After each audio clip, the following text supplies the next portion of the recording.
The following is a fan-based discussion. All properties discussed are property of Toei Inc., Bandai, Hasbro, and Subaru Productions. Hello everyone and welcome back to Tokucast for another episode of First Impressions. It is that time of year. First 3 episodes of a new show have aired. Marcus and Jacob here to give you our first impressions on Kamen Rider Gavv.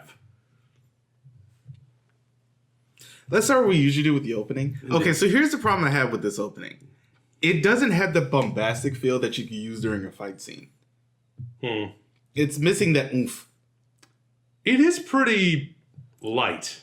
Yeah, and it's one of those things where I'm not the biggest fan of J-pop. I'm a much bigger fan of like J-rock than anything else. Especially when it ends up coming to the boy bands. I'm a much bigger fan of the girl groups. Just in general, K-pop doesn't matter. But yeah, this is one of those ones where I'm just like, their voices are a little bit too light. I'm gonna need something a little bit heavier. I think it's good. I think overall it's a good song.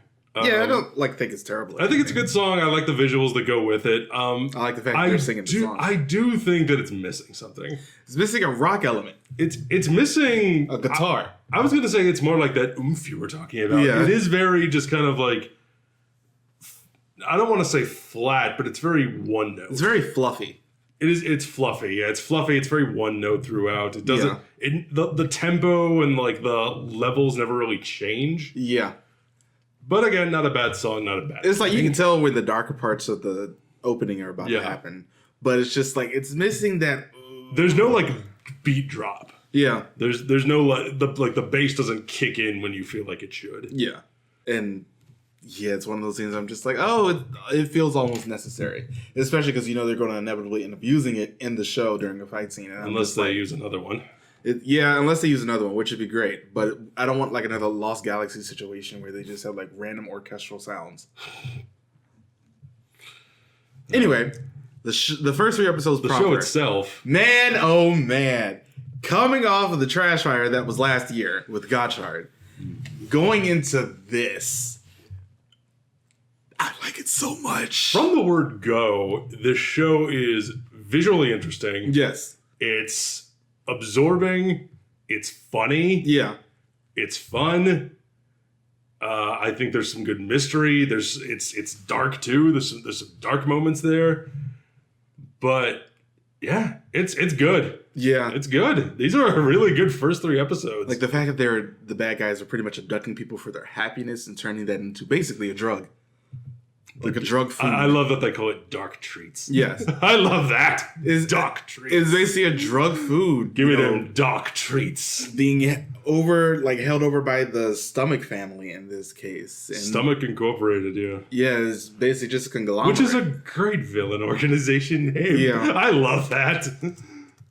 They're sending out their minions into the world they wrap them in their tongues, they turn them into guys that look like a V3 here. They're wrapped in like a little tongue encasing, and they are then like brought to a factory where they are processed, where they are destroyed and processed into duck treats, which are like these little jello. Yeah, she straight up kills a guy. She snaps it in half. It just kills the guy. Yeah, rip.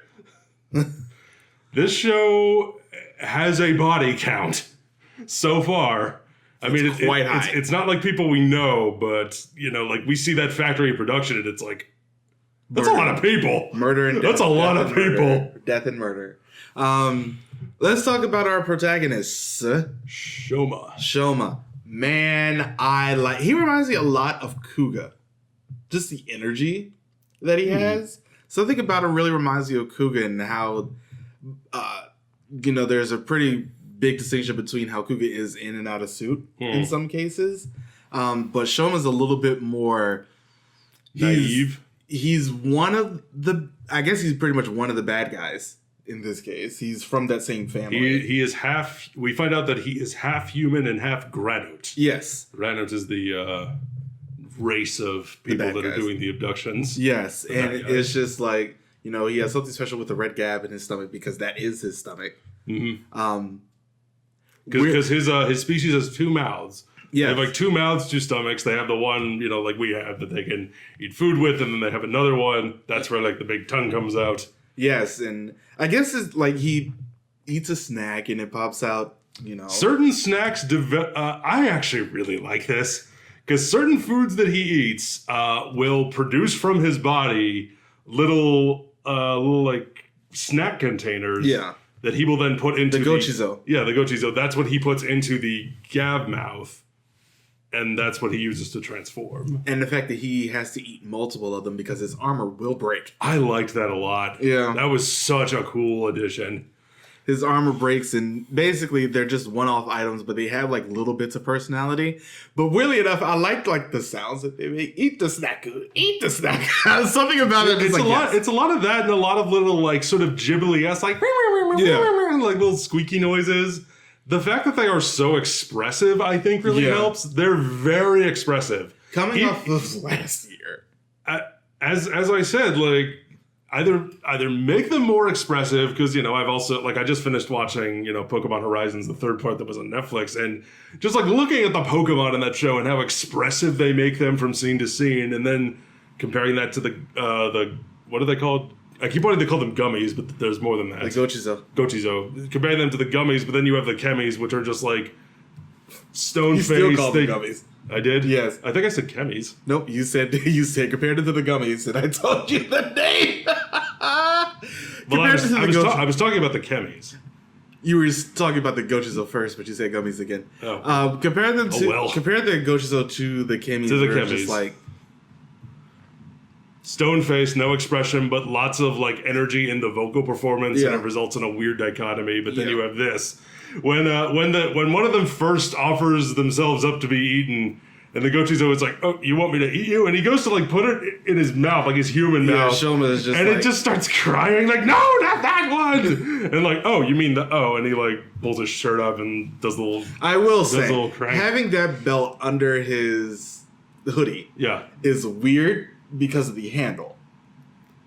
It's a baggy hoodie, though. It's a baggy hoodie, but all the actors that are playing Granotes that have that are going to like reveal it at some point in a scene, they're all wearing like deliberately baggier clothes. I know, but in his case, because theirs is like sort of flat to their stomach, his has the handle. Yeah. And the handle sticks out, you can really see it. It depends on how he's sitting. Well, because sometimes it's not there. True, but also like when it's there, like he'll be depending on how the actor is facing the camera, it's more noticeable. Yeah, but I noticed in like episode 1 or 2 when he's standing up and he pulls it, like he unzips it because it has a weird zip here. I'm not sure how I feel about that. It's just one of those things Easy where access. The toy is just has something that is a little bit too big for its own good. It just makes it look weird. Yeah. That catchphrase though. Which one are we referring to? Either you can either quit the dark treats, or I will beat you into the ground. He's like Soka, because each one has said they won't do it. It's only happened twice, but yeah. The chip one when I love how he has to figure out how his powers work. Yeah. And the fact that, it's at the angle that you have to hit it. It depends on the angle, because when he first activates it, he blocks an attack. Yeah. As a monster is attacking him with tendrils. They shoot out, it hits the swords, and they snap into pieces. And he's like, what? Wait, no! And then they regrow, and then it attacks him again, and one of them, like, he holds out sideways, the other one he takes a swing at with with the blade facing it. And then he like tries it out on like some like steel beams that are next to him, and he's like, "Oh, it's the angle. Interesting." But it made it so cool when he disappeared. It was above the ground, and the chip just regenerated in front of him. I was sitting here like, "Oh, okay." They didn't have to go this hard, but I understand it. The action is really good so far. It really is. That one, him upside down fighting outside of the shipping container.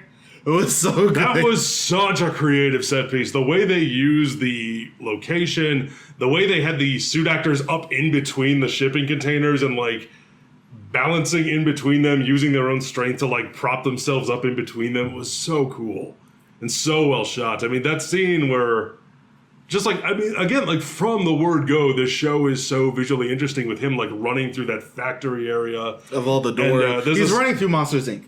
Yeah, it kind of is Monsters Inc. And then he opens a door into like an MC Escher-esque room full of like doors to other locations. And then he opens a door out of an airplane. Yeah. falls down to earth. We see him on the beach. That day that they filmed that scene, because that was one of the first scenes they shot back in March, was his birthday. So he was just cold on his birthday. Oh. Well. And the fact that he's, out of suit, he's strong as hell as it is. Mm-hmm. He's, not human. So he's just blocking trucks with his back. I have to talk about this. The moment where the kid, what's his name? Hiroi.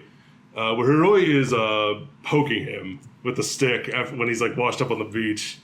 He's like, huh, is he alive? Is he dead? This kid's delivery is amazing. This kid's line delivery is amazing. This kid slightly hates you, and I sort of live for it. Just when he wakes up and he's like, do you have anything to eat? And then he kind of like slumps over, and it cuts to this beautiful shot of like driftwood up, like a close-up shot of like driftwood that's like off to the right of the frame, there to the left of the frame, and like way in the distance, and the waves are coming in. It's like really early morning. It looks gorgeous, and there's like a pause, and the kid just goes, "Huh, he's alive." Just this deadpan delivery is brilliant, and then this kid has amazing delivery. This kid is great, so good. And then the truck, it's so refreshing. And then the truck, and then he just grabs both of them. The fact that they just fly out the window and they are just frozen in place, either due to shock or whatever. Maybe they're paralyzed. Who knows? But the fact that they just blocks the truck with his body, Hancock style, and then just grabs the two people in the front as they go out, sets them down. And then he turns back to the truck and he's like, oh, I thought it would be tougher. Truck-kun could not isekai him. Truck-kun didn't.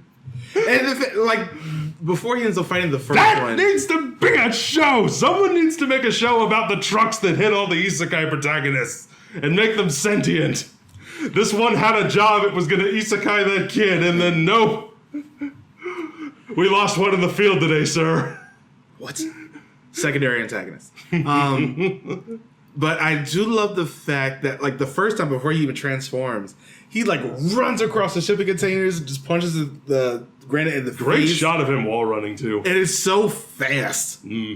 Also, apparently, the actor is quite athletic. He was doing some of the backflips and everything they had in this, some of the fight scenes. The first, like, action you see him do in camera in a fight scene is him out of suit and doing, like, a jumping spin kick. Yeah. Into the side of the monster. And I like how he just gets his ass kicked in this first fight. Yeah. But he doesn't give up, and that's what leads the Gochizo to go and, like, come to his aid, and they're like, eat us, please, we shall save you. And the henshin pose. This is giving me a lot of Don Momotaro vibes, as far as the suit acting is concerned, because the way the suit is designed, it exaggerates, like, the length of his torso and his legs and his arms. And the suit actor is doing an amazing job with their physicality and the way that they are just bending and leaning and, like, turning their body around. And it just creates such a movement that is just, like, drawing you in to look at him. Yeah. And it looks really good. And, we haven't gotten Valen yet. Who is our secondary writer. But his actor is shown. Yes, we've seen the character has been there ever since the beginning. Yes, Hunto. Yes, and his, like, I guess his mentor at his, because he's a freelance writer, yeah. Yeah, he's pretty much an investigative reporter as well.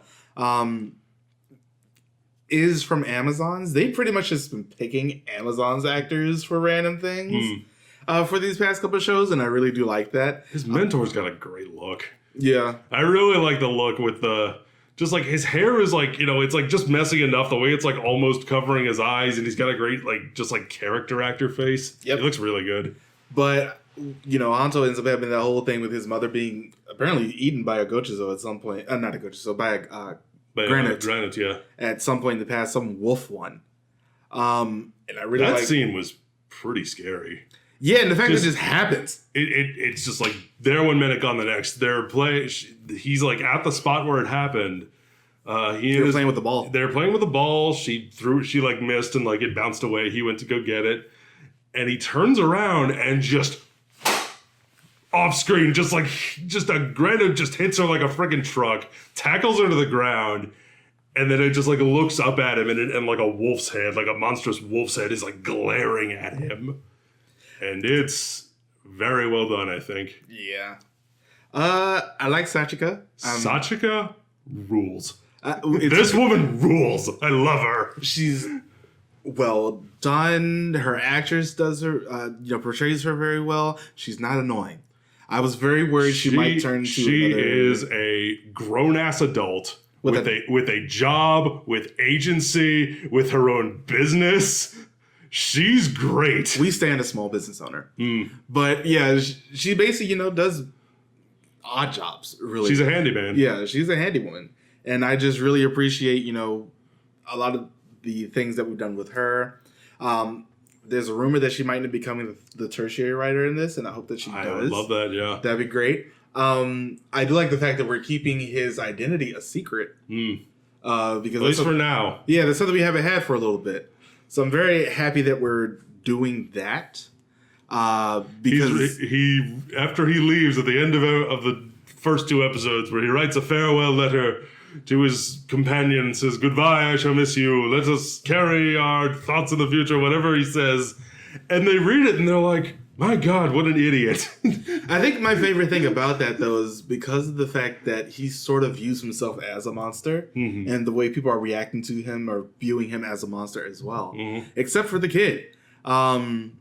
And I just really appreciate just like that's sort of why he's keeping. Yeah, because Hanto goes and interviews Hiroi in I think it's the 3rd episode, and he's like, no, that colorful one, he saved me, he protected me, and that is leading Hanto to believe that potentially this one is human. He's not a Granote.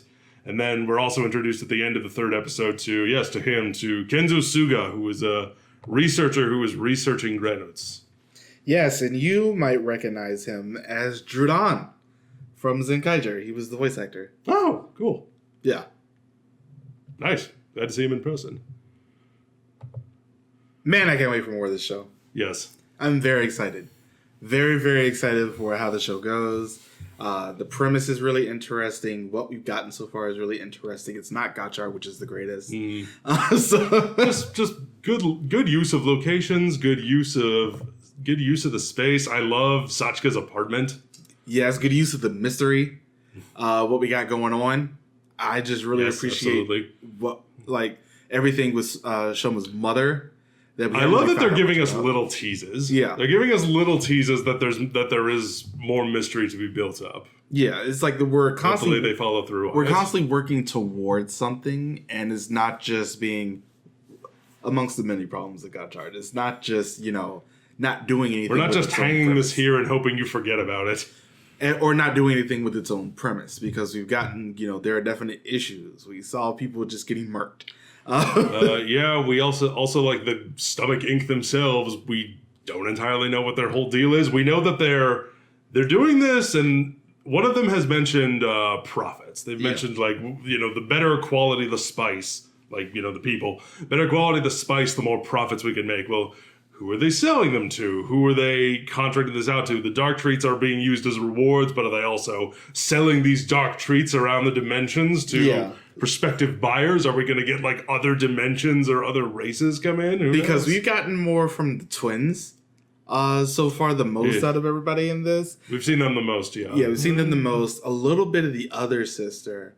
The 2 brothers, the one who's the head and I guess research and development, I can't exactly remember what he does. But we haven't really gotten much from the 2 of them. So I'm really excited to see them come in more to the actual story. Yes. Because we know at some point that the older sister ends up fighting Valen. So I'm waiting to see exactly how that's going to happen. Every single time, almost every single time that we end up getting something weird as the basis of the writer's powers, fruit, or I guess AI technology or a blood game is sort of a blood game. I was gonna say a death game, prizes from the future. Yeah, granting powers from patrons. But each time we end up getting something just a little bit weirder, the show ends up being peak. So I'm all for weird. Lean into the weird. Yeah, I mean it is an inherently Kamen Rider's never done anything like this. Snacks. Not just snacks, but the fact that our hero is essentially an alien with another mouth on his stomach that he uses to transform, and he does so by eating things that come out of his own body. Yeah, that's inherently shitting them out. Who knows where they're coming from? Because they came out know. of his leg. They came out from his pants, yes. And I'm just like, As to which orifice or whatnot they came out of, we don't know. The show does not specify. I'm just like, Let the I mean, they probably come out of the other mouth, but it's just like the way that they did that in that particular scene. You're just like, you could have done that better. I will say, though, it was kind of a funny scene where he's, like, eating in front of Sachika and trying to hide the Gochizo. No! As they're coming out of him, and he's, like, pulling a bucket towards him with his foot, trying to keep him hidden. Yeah, this show is, I'm just so much more excited to watch this. After we watched Gotchard last year, those first 7 episodes, I did not watch it until we had a review because I did not want to. And my feelings were valid. That's usually what I do. And sound, and just like why the movie. Because usually I'll watch it week to week. But I watch Geats week to week. I watched Revice week to week. I shouldn't have. I did not watch Saber until we had to review it. I did not have to watch Gotchard until we had to review it. I know I'm going to end up watching this every week along with Sentai because I just watch Sentai no matter what. But then again, we haven't gotten a bad Sentai in the past several years. We haven't gotten a bad one since Ryu Soldier. Keep the winning streak going. Let's hope Boom Boonger keeps it up. Zenkaiger on has been great. Bambucha's been great. Bambucha's been so good. But yeah, let us know what you think about the first couple episodes of Gavv in the comments below. Don't forget to join us all the things. We'll see you next time. Bye, everybody. Bye, everybody. And just a reminder, this is our last video for a while because Marcus will be going to Japan. Yes, I will be going to Japan in just a few days. I'll be there for 2 weeks. So it's going to be a little bit before we end up getting something back. Probably the Saturday after I get back, which will be I want to say the 12th. Yeah, the 12th. We might end up doing like a Japan haul video or something. Like we did last time. Yeah. Looking forward to that. It also depends on if I'm dead or not. Because I know how it was after I came back from a 13-hour time difference. I laid on the floor and that was it. So, we shall see. Yeah.